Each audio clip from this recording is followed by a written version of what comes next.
So I think it is right now recording. So for the first time, I'm recording to my lecture or talk. Earlier, due to this, am I audible first of all? Yes, sir. Am I audible? Yes. Okay. So we are dealing with just 1 minute.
Okay. So there was some problem here. I'm extremely sorry for that. So before we will end to your first unit, and that is Islamic and secretive tradition of pre-colonial Indian thought. I think it is very much important to decide the date of your first internal. The question will be from your first internal. So I want a date from your side that which date you are comfortable and what should be the timing of that internal exam. I want response from your side.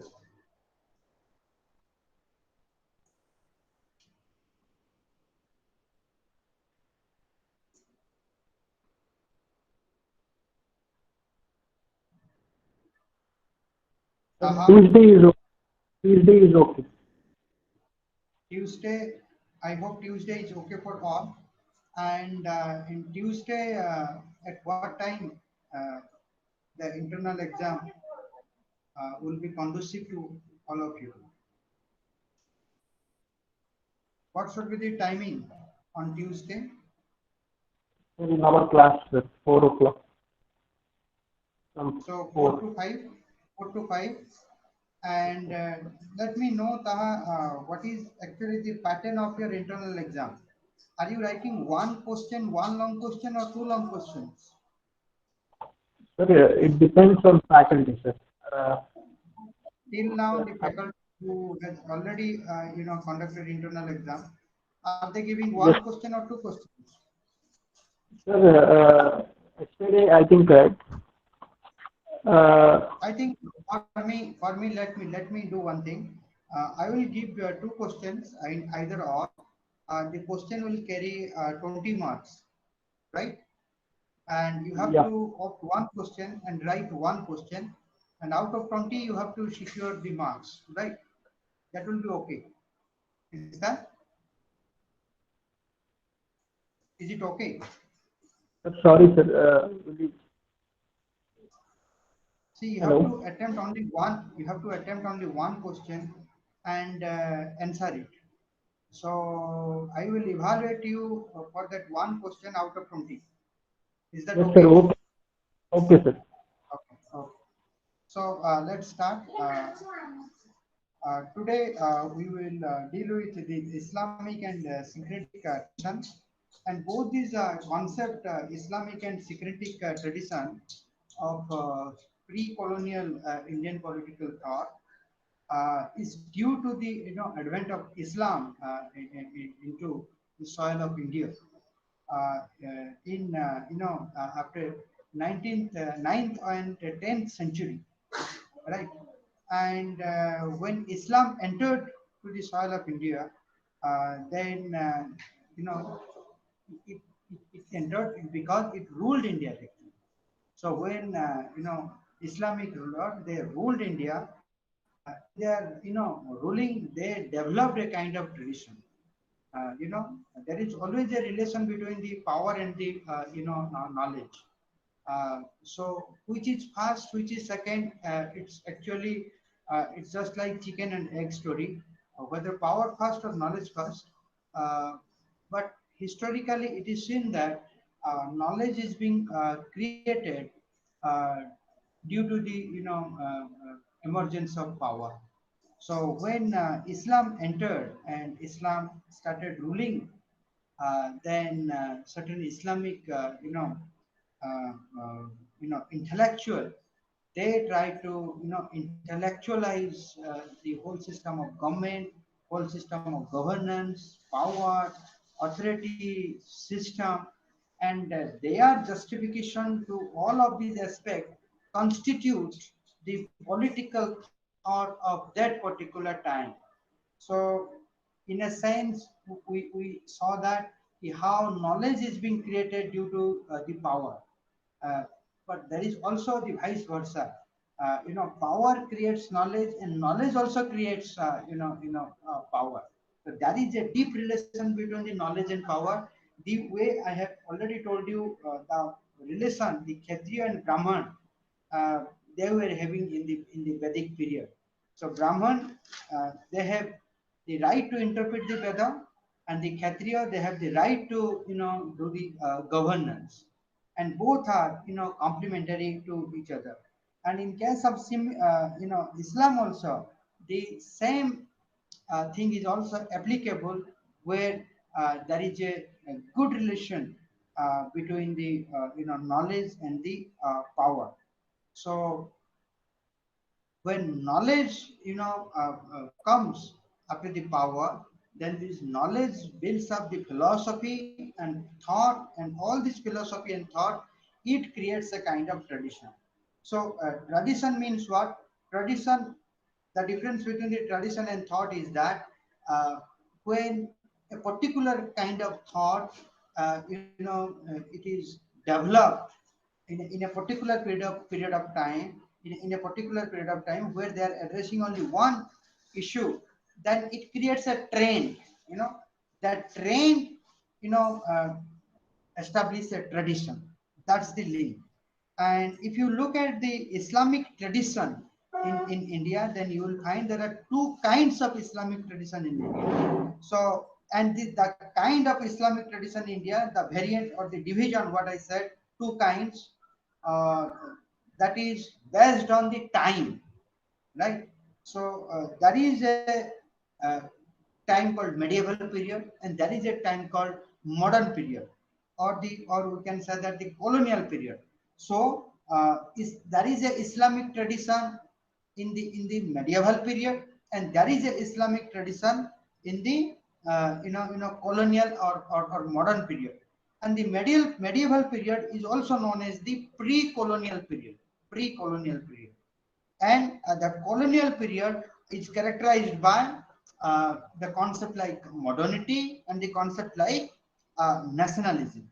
So, to understand the Islamic tradition, we need to understand, Islamic tradition in medieval period and Islamic tradition in the colonial period.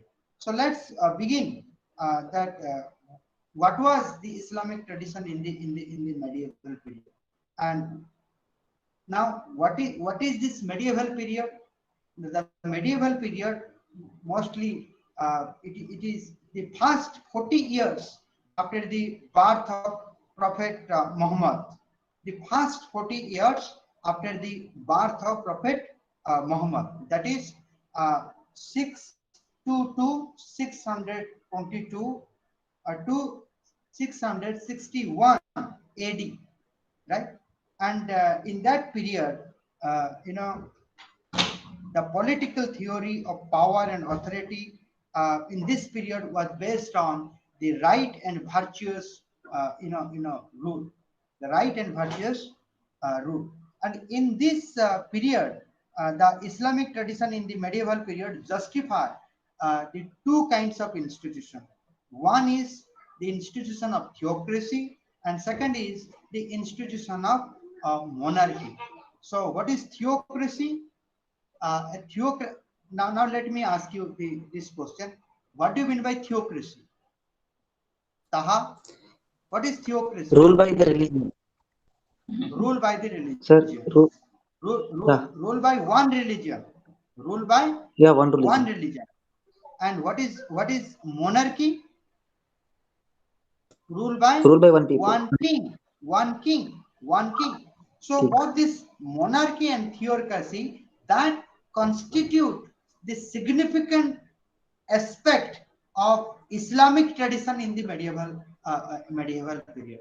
And in the medieval period, the people like or the intellectual like Barani and Abu Fazl, they justify this rule of religion and rule of king, theocracy and monarchy. And that's how Islam tradition got established in the medieval period. And there are two important sources of this Islamic tradition in the medieval period. And what are the two sources? Now, one sources is a Hebrew Prophet Muhammad himself. Hebrew prophet, and the second is the teaching of Muhammad, teaching of Muhammad. And so far as this Hebrew prophet is concerned, uh, uh, you know from that source, the concept like one God, the concept God is the ruler and he is the only lawgiver. God is the ruler and is the only lawgiver. That concept was popularized, and people accepted that, and people obeyed that, right? So that is the first concept, and that belongs to the Hebrew prophet. And so far as this teaching of Muhammad is concerned, from that source, Muslims started believing that they are directly related to the one God through their prophet Muhammad. Now there are two things. The first, God is the only ruler and lawgiver, and everyone is the child of God. And second, in the second source, Muslim, certain, you know, fanatic, fanatic attitude got built up with this, belief or approach. And in this, with the teaching of Muhammad, and when Muslims started believing that they are the only community who are directly connected to the God, because they have the Prophet Muhammad. Now they have the message of Prophet Muhammad, and they are directly linked to the God. So from the second sources, you can think of how this fanatic attitude got attached with Islam, right? And then what are the features of this Islamic tradition? And the first, that there are 6 features of Islamic tradition in the medieval period. 6 features of Islamic tradition in the medieval period. And what are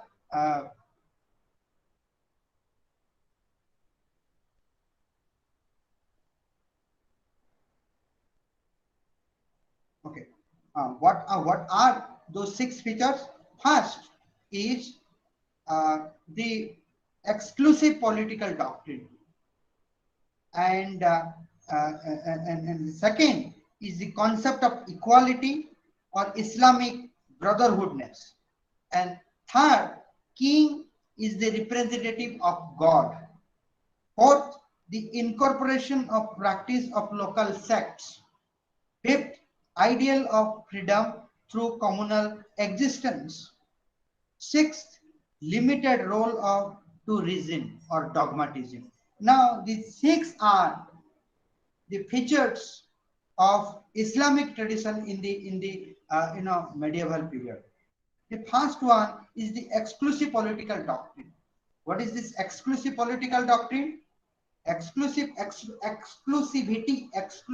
means uh, you know something which is not inclusive.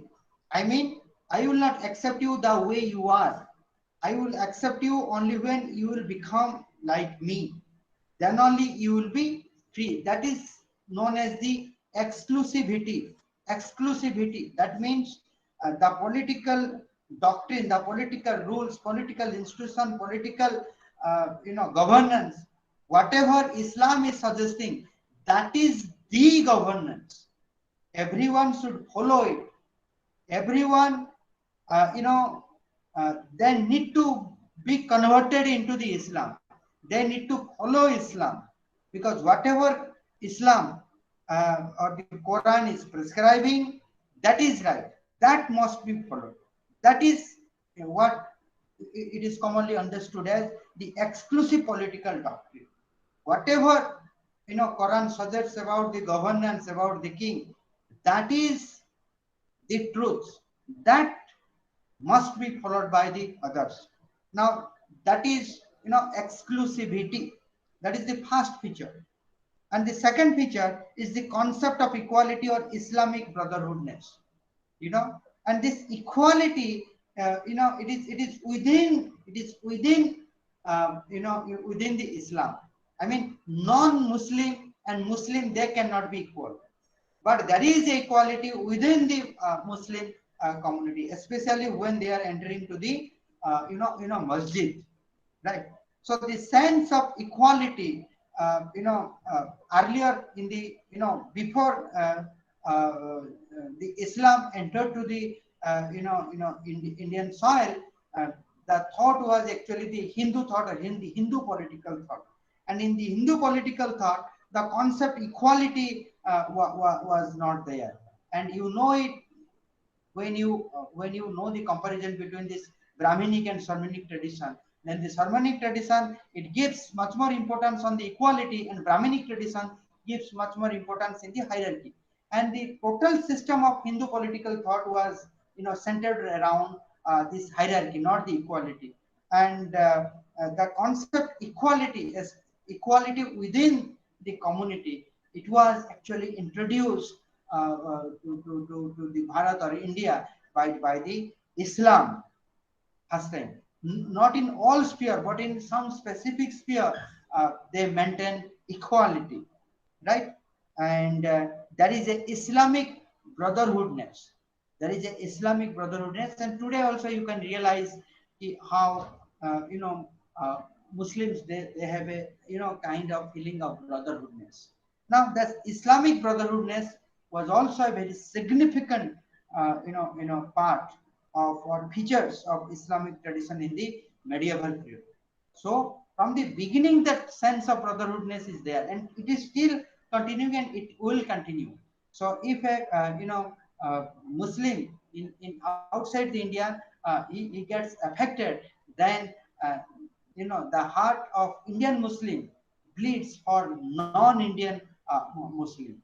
And why it happens? It happens because this Islamic brotherhoodness, which has been there, from the very beginning, from actually the medieval period, it has been there. Then the king is the representative of the god. Any kind of king in the Islamic ruler, then you if you go to the kind of words they are using to address to the king, there you can understand that they think that either king is the god or king is the next to god. Jahapana, king is the next to the god, and whatever king does, that is right, right? Or we have the divine theory of state. We have the divine theory of state, where the king is considered, as an embodiment of God. And the similar, this is also there in the into Hindu political thought, and it is also there in the Islamic political thought, that king is the representative of the God, right? That's the third feature of the Islamic tradition. And the fourth feature of Islamic tradition is the incorporation of practices of the local sects. So when Islam entered to the Indian soil, then it interacted with certain local sects. When it interacted with the local sects, then Islam got influence. Islam, uh, there actually you can think about the culture of syncretism, syncretic culture, you can understand. So when one culture is entered to the enter to a new soil, then the culture of the new soil, they got also affected by this Islam, and Islam also got affected by the local cult. The local cult was mostly uh, you know it was earlier it was influenced by the Hindu political thought, especially the caste hierarchy domination. Now, this caste hierarchy domination, that was the features of the local god. It, certain sense of all these aspects, it transfer or transmitted to the Islam, and some of the Islamic values or Islamic culture, it also transmitted to the local cult, and that's how that syncretic culture, it started in India with the advent of Islam. And that syncretic culture, it's not started in the modern period. It's actually started from the medieval period, right? So this incorporation of practices of local sects and a certain culture of the local sects, Islam incorporated it into its fold, so that it will be easy for Islam or Islamic ruler to rule over those sects, communities, group, people, or etc. etc. So that's the fourth feature of Islamic tradition in the medieval period. The fifth feature of Islamic tradition is that the ideal of freedom through communal existence, through communal existence. You know, ideal of freedom through communal existence means uh, uh, you know uh, communal peaceful coexistence, peaceful coexistence of with, with with plurality, or with the sense of pluralism, right? So basically here it is very important to mention one important point, that there is a kind of misunderstanding that Islam is a homogeneous category, and there is no caste or caste-like institution in Islam. But this is not true, and the truth is that uh, the caste is not there, or the caste may not be there in the Islam, but the caste like institutions, caste like categories, and the sense like domination and hierarchy, it is part and parcel of all civilization, all tradition. It is true for Indian, and it is true for also non Indian. So if you look at the Islam community from the caste or class wise, then you will find that there are categories like Ashraf, then uh, what are the category? Arjal, then Ajlaf. These are the caste and class. On the basis of caste and class, you will find these kind of categories within the Islam, and from the sect. point of view, then you will find that there is like Shias and Sunnis. They are also two different category. And from the ethnic division, then you can also find uh, uh, Bohraj and Moflaj, Bohraj and Moflaj, and these are the different different identity and all this identity, they were having a kind of communal existence during this medieval period. That's why this communal existence of all these identities within the Islam, that is a very significant feature of Islamic tradition.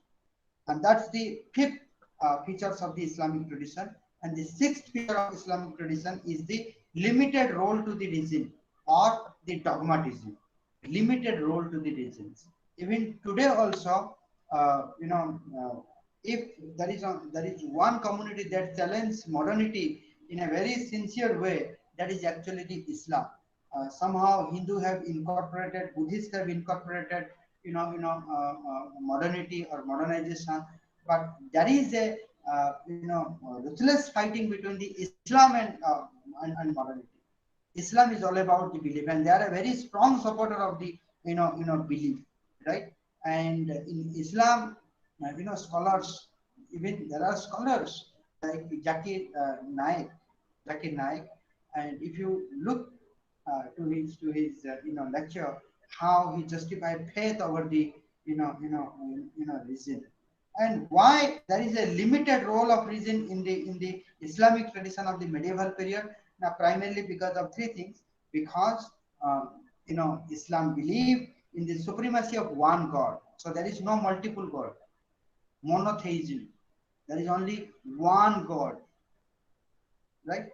And they believe in the teaching of Prophet Muhammad. So whatever Prophet Muhammad said, they just believe it, and they practice it, and that's why they don't use their reasoning. They have already made themselves convinced that this is the truth, and we have to follow what is prescribed. So we are not there to apply our reason and do something against God or against the preaching of Prophet Muhammad. And they believe in the supremacy of the Quran. So what is not in the Quran, and if you does, then you are not a Muslim. And that's why limited role of reason is also a very significant feature uh, of of Islamic tradition in the medieval period. Now, if you see the medieval period, then you will find that there are two kinds of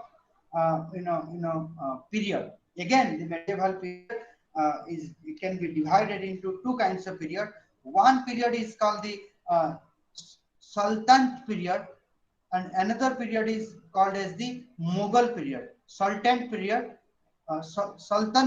Sultanate period or Sultanate period, or second is the Mughal period. And if you see, if you you should know that there is a relation. As I said earlier, there is a relation between the types of freedom or the regimes, the power and the knowledge, right? So power creates one kind of knowledge, and the kind of knowledge that justifies the power. And power and knowledge, by justifying each other, they try to coexist. And that is this has been the relation between the power and the knowledge. And this was also true in the Sultanate period and Mughal period. The Sultanate period, it created a political thinker like Barney, you know, Barney, and Barney, he was uh, when he was there in the Islamic period, when Muhammad bin Tughlaq was ruling at that time, Barney, he was there to justify the Sultanate tradition or Sultanate culture. he was actually justifying the Sultanate culture. And Abu Fazl, he was during the time of Akbar, or he was or he brought certain culture or certain belief, certain uh, uh, thought, and he justified the Mughal period, that he brought certain nuances of Mughal period, right? So first is the Barni, right? And Barni as a political thinker, he's mostly he's considered as a sectarian thinker, and he lived in a period when Islam was finding its root in India, and he in his work he tried to give a rational basis for a just government, rational basis for a just government. Uh, I mean, for him, the just government is an Islamic government. And why Islam govern, he has given a rational justification to that. Along with it, Barney is also associated with the religious, fanaticism, religious fanaticism, or the imposition of faith by the force, imposition of faith by the force. That means, uh, you know, uh, uh, we are the children of God. Only the Islam or Muslim are the children of the God, and uh, we have the right over the salvation. And you also have the right over the salvation, but you have to be a Muslim. If you are a non-Muslim, then you will become a kafir, right? So monotheism was actually emphasized. Anyone who deviates was considered as a kafir. So if you are not a Muslim, then you are a kafir, right? Anyone who deviates was considered as a kafir, and he was punished. He was punished. So that is called a there was a sword theory of conversion, religious conversion. And in that sword theory of conversion, I think if you agree to be a Muslim, then you are welcome. If you disagree, then we will cut your head. So out of fear, you will become a Muslim, right? So that is called the religious, fanaticism. And Barney, he justified this religious fanaticism, right? And Barney developed a theory of government for Muslim only. Other communities were not relevant for politics or government, right? So the way Aristotle has justified, women cannot be the citizen, only the property owning class will be the citizen. So Bernie has also given a kind of Aristotelian touch that only the Muslims are the citizen. They are the important, or they have the capability to govern. And the government is by the Muslim, for the Muslim, and of the Muslim. Government is by the Muslim, for the Muslim, and of the Muslim. If you are a non-Muslim, then government is not for you. And Bernie, he has developed such kind of theory that the government by the Muslim, for the Muslim, and of the Muslim, right? And along with it, Bernie, against reason and science, Bernie said that the king can use evil method in the service of religion against reason and science. I mean, he has given that power to the king, that the king can go against reason, against science. He can use evil method in the service of religion. I mean, whatever religion prescribes, the king is there to protect the prescription. The individual, those who are not obeying those prescriptions, the king is there to punish them. If you give a justification, rational justification, the king will not listen to it. That is the king in the political thought of Bernie. And what is the king's job? The king's job is three things: reinforcement of Shariat, check on immoral. What is immoral? Here immoral means, what is moral? First of all, moral means referring Quran is moral. And if you are not referring Quran, then it is immoral. Now king is there to check whether you are doing moral or immoral. Then the third thing is that dispensing of justice. These are the king's job. And what is justice? Again, what is prescribed?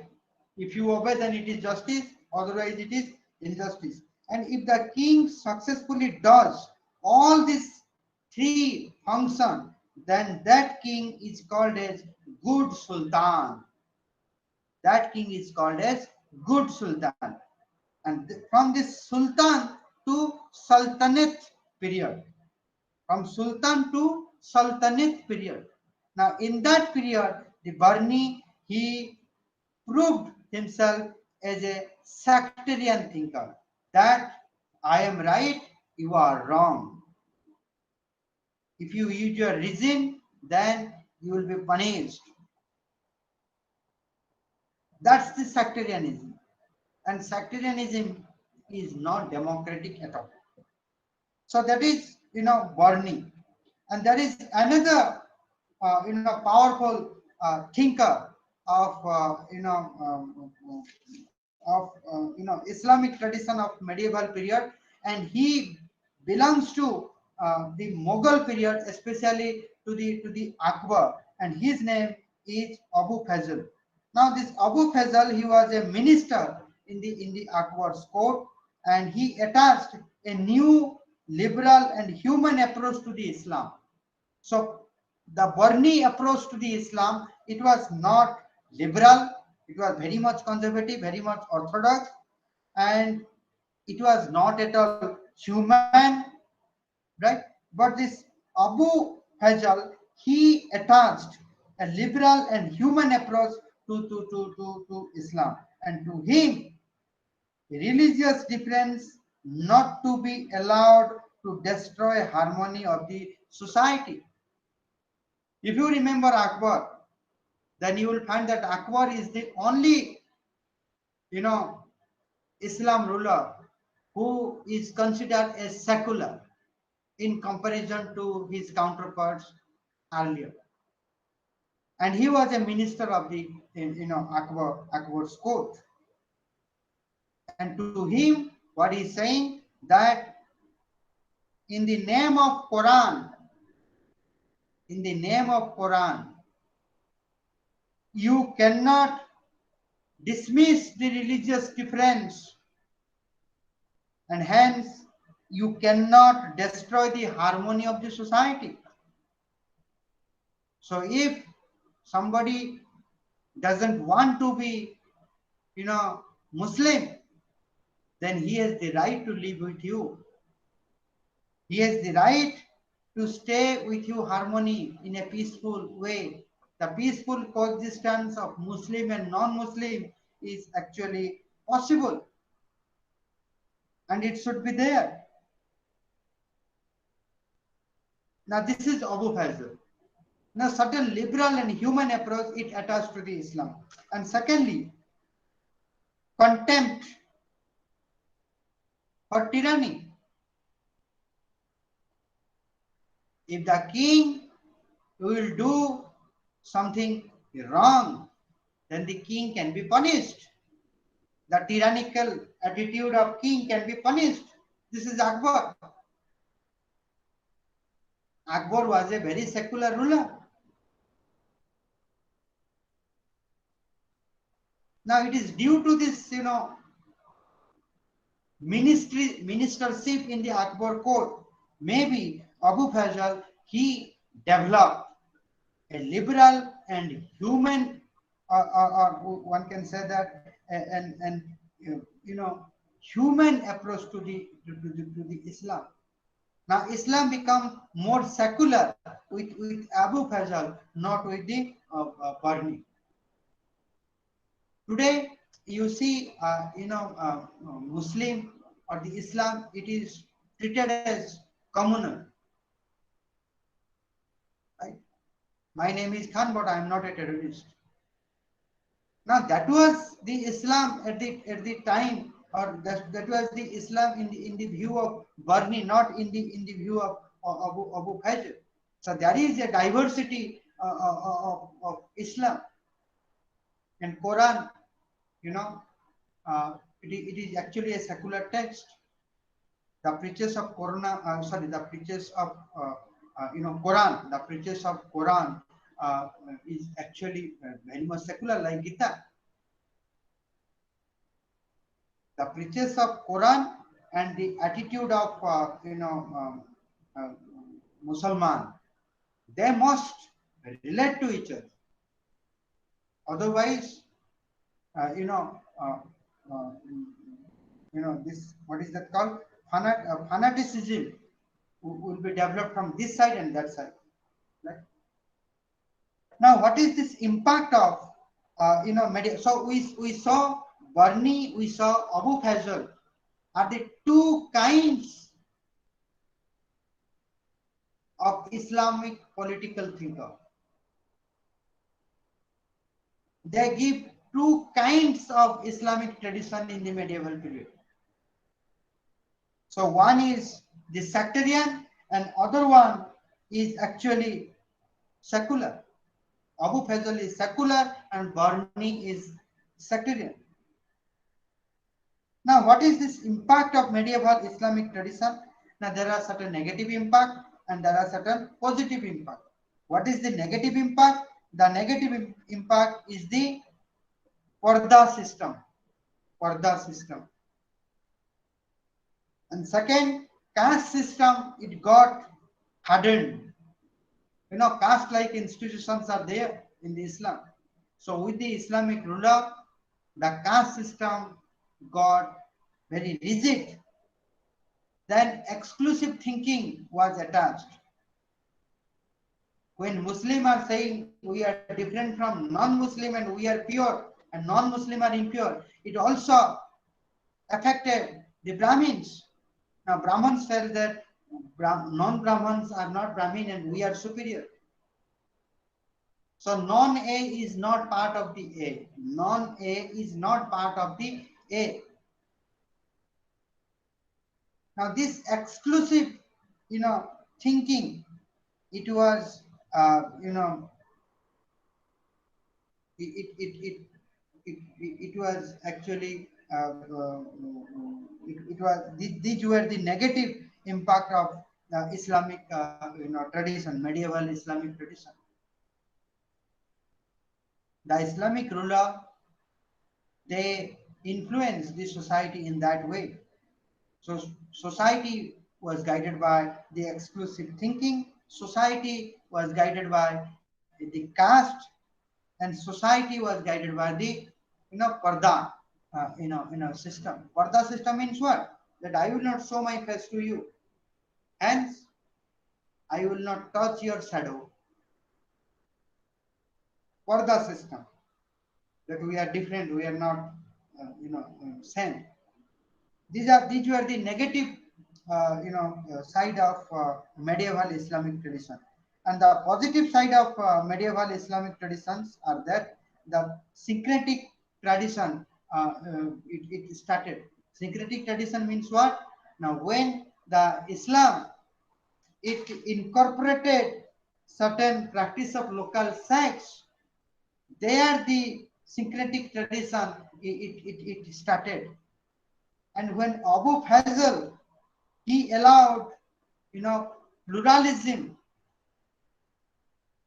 to coexist, with one another, then the syncretic tradition was facilitated. And later on, in the form of Sufi tradition and Bhakti tradition, that syncretic tradition, it was, blossomed.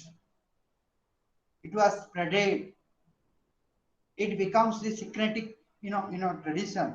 Now the secretive tradition, it evolved, or it was born during this medieval Islamic tradition. And the second, that in this medieval Islamic tradition, music, literature, art, it was also developed. Now you can find that this monotheism of Islam and the mysticism of Hinduism, it led to a new synthesis. You know, the Islamic ruler and the Hindu social structure, they both reinforced one another. What was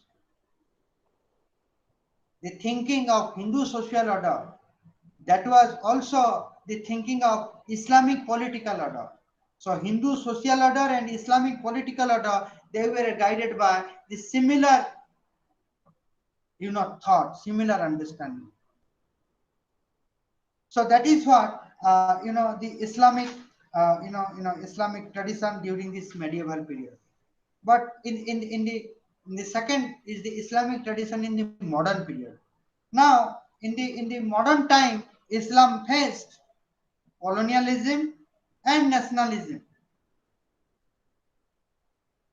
and important concerns of Islam in the modern period is the relation between the faith and modernity.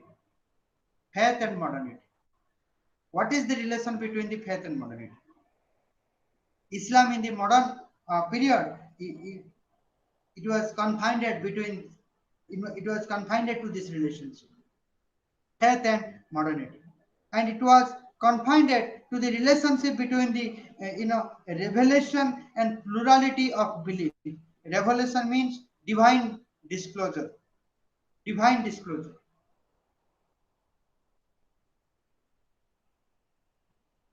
That you have realized God, you know the causes of causes, or you do not know the causes of causes, and that's why you are also one of all, and you are part of the pluralism, and you have to accept and respect the plurality or pluralism.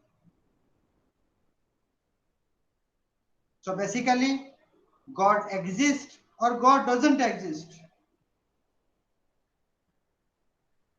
Either you have seen the God or you have not seen the God. Now, the relation between this revelation and plurality of belief, the relation between the faith and modernity, the entire Islam was trapped by that. And from this trapping, there emerged six perspectives on viewing Islam in the modern period. How to see Islam in the modern period. And what are the six perspectives? The first, the Islam within the paradigm of modernity. Islam within the paradigm of modernity, and that concept was given by Syed Ahmad Khan. Islam within the paradigm of modernity. That is the first perspective, viewing Islam in the modern period. Islam within the paradigm of modernity, first perspective. Second perspective, that Islam as continuing tradition. Islam as continuing tradition, that is given by Deoband school. Deoband school. And the third, modernity under the Muslim nation state, that is given by Muhammad Jinnah. That is the third perspective. Fourth perspective, modernity fused with Islam, that is given by Muhammad Iqbal. Fifth perspective, equality of religious pursuit within the single nation state, that is given by Maulana Azad. And the sixth perspective is called Sir, what is integral this fifth Islam. one, sir? Fifth one is the equality of religious pursuit within single nation state. Equality of religious pursuits within single nation state, that is given by Maulana Azad. And the sixth one is the integral Islam, or we can call political Islam, that is given by Abdul Allah Mododi.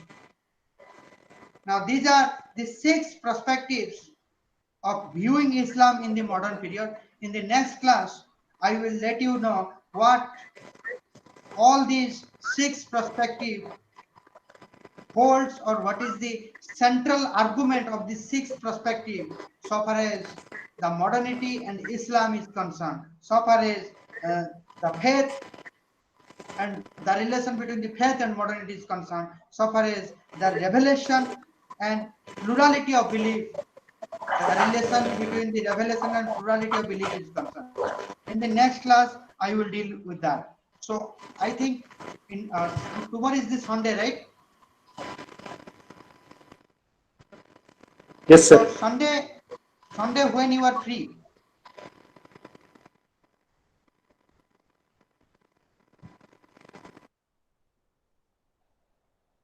Sunday when you are free, so that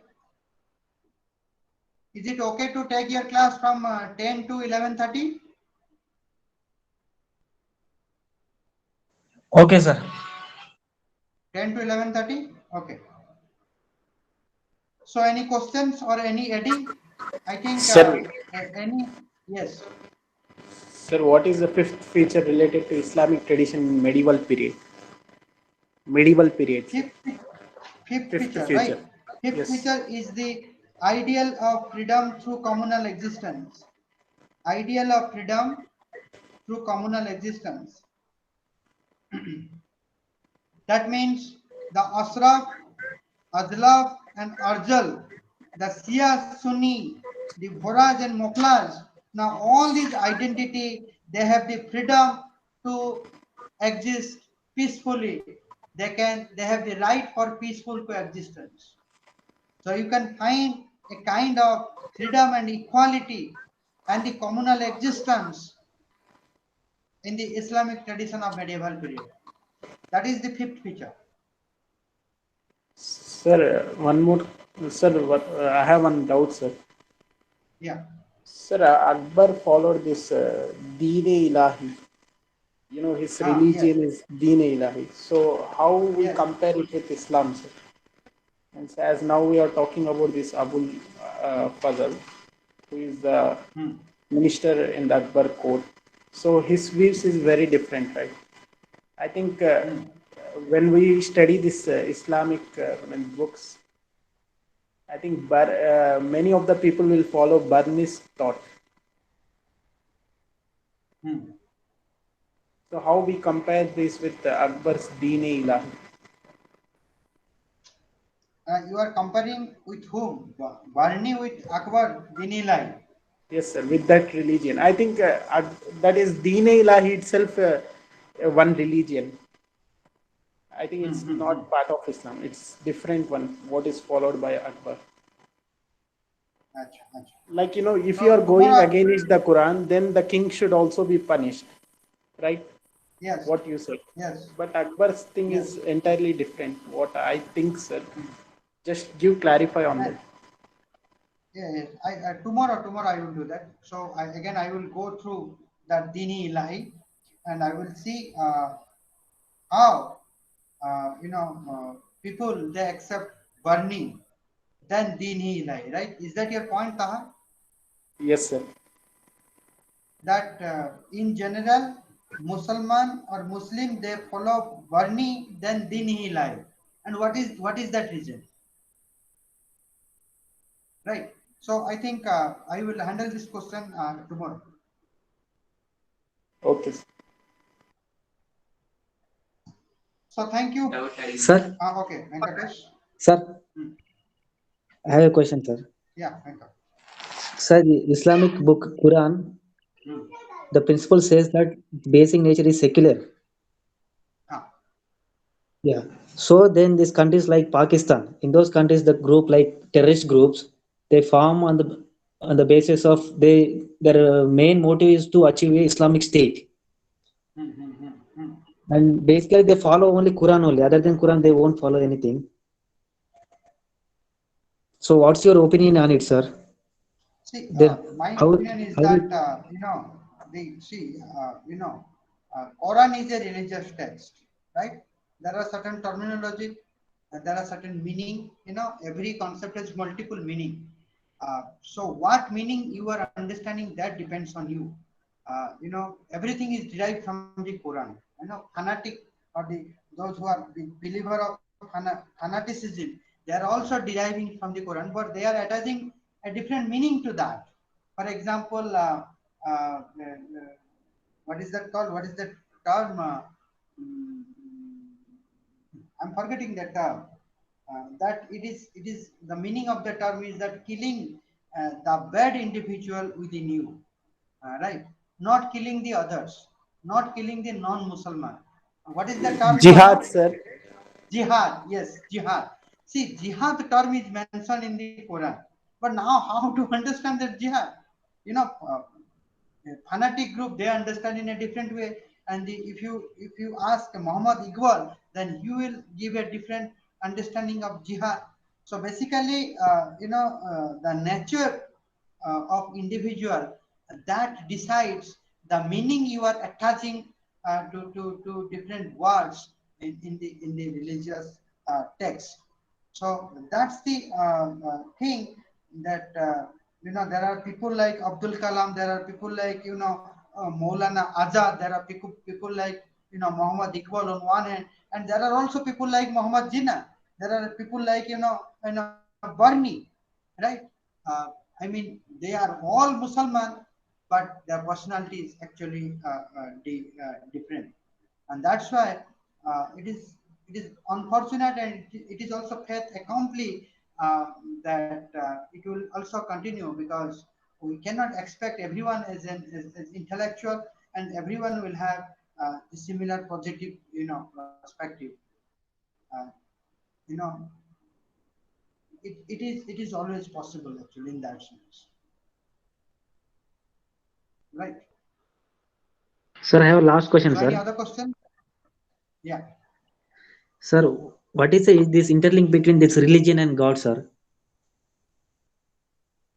What is the interlink between the Religion and God. religion and... Yes, sir. Now I transfer this question to Taha.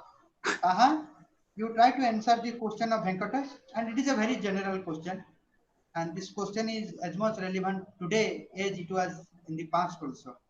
Sir, Taha, you handle the sorry, sir. question of Venkatesh. What is that question, sir? The question is that what is the What is link the between the religion and God?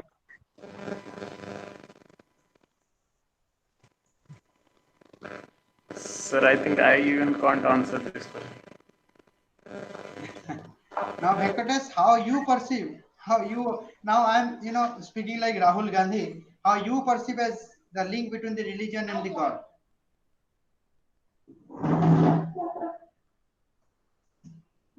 I will try, sir. Can I sir? try, sir? Yeah. I will try, but I'm not sure Right. that's right or not. So there is no final answer. So everything is all about interpretation and trying. Okay. Sir, I think whatever means the things means whatever the messages passed means given by God statements whatever. So that is the people had kept under one category, and that is the religion. See, I very think simple term, the Venkatesh. principles. Really, Venkatesh. I think Taha is right, but So, in one or very simple way, religion is the way to God. Religion is way to God. And what is God? God is somebody who has created us. That's how you can define the God. so for this, I have a counter question for you, sir. Yes.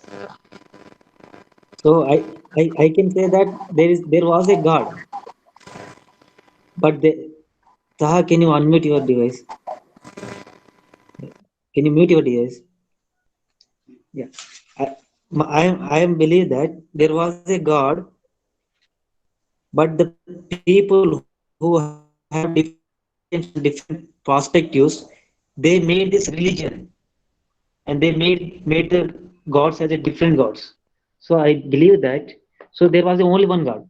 But we say here when it comes to Islam, we says that Allah is a God. When it comes to Brahmins, one Hindu God is there. When it comes to Christian, one Jesus is there. So these people prospect leads to the religions, but the God is the one. And that's So true. this is Actually, like, God has no image. God has no self. God has no gender. Actually, how I know whether God has gender or not? See, it is very difficult to justify God and falsify God because we are very small creature. Even we do not know what happens to our soul after the death. There are many things that we do not know. We try to understand. Science is the only one way to understand. But there are certain sphere or context where science fails and everything becomes a kind of belief. Science itself is a kind of belief system, Venkatesh. So uh, I think when our reason stops, belief starts from there, right? And we started believing that we are believing that 2 plus 2 is equal to actually 4. So if it is all about believing, then Venkatesh is believing something and Himanshu is believing something, Taha is believing something. Now I don't have any right to attack the belief of Venkatesh. The moment I attack the belief of Venkatesh, then am I in a position to answer the confusion what the Venkatesh is having? If I cannot, answer your question, then I do not have right to criticize your belief. That's how belief comes. Now Ram is a belief of Hindu. Krishna is a belief of Hindu. We have many gods and goddesses. We have many traditions also.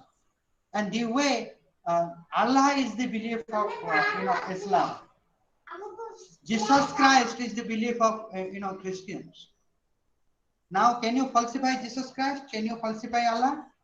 Can you falsify Ram? No, we cannot because we are limited, Venkatesh. So that's why we have to accept and respect it.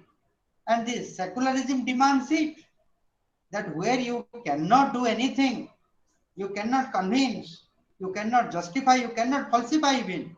Neither you are justifying nor you can falsify. Then you have to accept and respect the belief. So Allah is right. For Islam, Allah is right. For Christian, Jesus Christ is right. For Hindu, Ram is right. Everyone is right. Can you say they are wrong, Venkatesh? sir, Now, can hello? you say they are wrong? We cannot, sir. That's the majburi. That's the helpless situation. That's why our secularism all about accept and respect. And in the methodology also, you will be taught this falsification theory, given by the Karl Popper, where you are unable to falsify, you have to accept, Venkatesh, right? So thank you guys. Tomorrow at 10 to 11:30 we are meeting and we will discuss about these three perspective and the important question asked by Taha. See, I am not a Islamic scholar, so any I mean from your group, I mean from your side also, if somebody belongs to the Islamic uh, religion, then he or she can add to our talk, and she can also, I will also give permission for him or her, so that he can or he or she can speak 5 or 10 minutes about his tradition, Sir, right? finally, I want to say one So thing, sir. thank yes, Can I? Yes, sir. Sir, here Bernie said that king is next to God, means whatever he says that you need to follow. I think in Islam it is not true, sir, because Islam says that to follow whatever the means. Islam says that to follow prophets, sir, not kings. yeah. But king is the embodiment of the God. King is the embodiment of the God. Or Praja Raja is the God. Okay. Sir, then, You got my like, point? sir, then if you See, take Saudi Arabia today, is it the same case with that also? I think it's not correct, sir. I think Islam means Quran didn't say those things. today it is becoming more political than religious, but at that time, the religious and political they were intertwined. You got my point? Yes, sir. Today there is a difference between the politics and the religious, right? What is political and what is religious? If you go to Ram Punyani, then he will tell कि it is the conflict between the Shivaji and who fought with Shivaji? Kaha? I'm forgetting his So, name. Some mm, Musalman actually. And that no fighting was ideas. not between the tomorrow I will let you know. And most probably I can also share that video clip of Ram Punyani. And he was having a he was actually answering a question that the fighting between the Shivaji and that Islam ruler, it was not between the Hindu and the Muslim. It was fought for the political purpose, expansion of the territory, fought for the power, right? So today, the religious and politics or political, it is separated. It is a blunder to see political as religious. It is a blunder to see political as religious. But at that time, the religious and political they were intertwined. They were mixed up,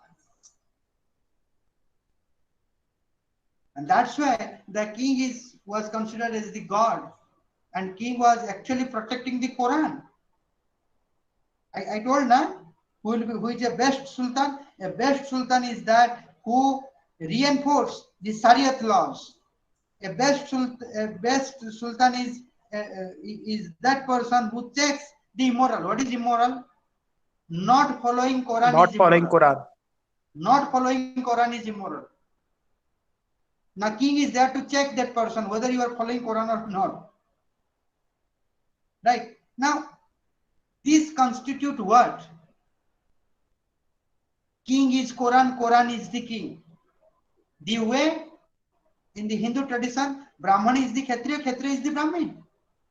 Danda, the punishment it was given by the Kshatriya king. But whether the punishment is right or wrong, and what should be the right punishment, the degree of punishment, intensity of punishment, it was decided by the Brahmana. So what was true in the Hindu political thought, that was also true for the Islamic political thought in the medieval period. So Quran is king, king is the Quran. That's it. But today, so don't compare that medieval period with the today. The circumstances, the context has already changed. So thank you guys. So tomorrow we'll meet at 10, and let's see in which way our understanding goes. And I'm also very interested to understand what is this syncretic tradition. That is very important. The syncretic tradition has a very important role to understand the whole theory of secularism. That syncretic tradition. So thank you. Now, Taha, let me know how to recording is going on, right, Taha? Sir, you can stop the recording. First, you stop the recording and How then to end stop? the class. How to stop? Sir, I don't have any idea, sir. Okay, I'll stop the recording. I'm stopping it, then I will end the class. Okay. Now I stop.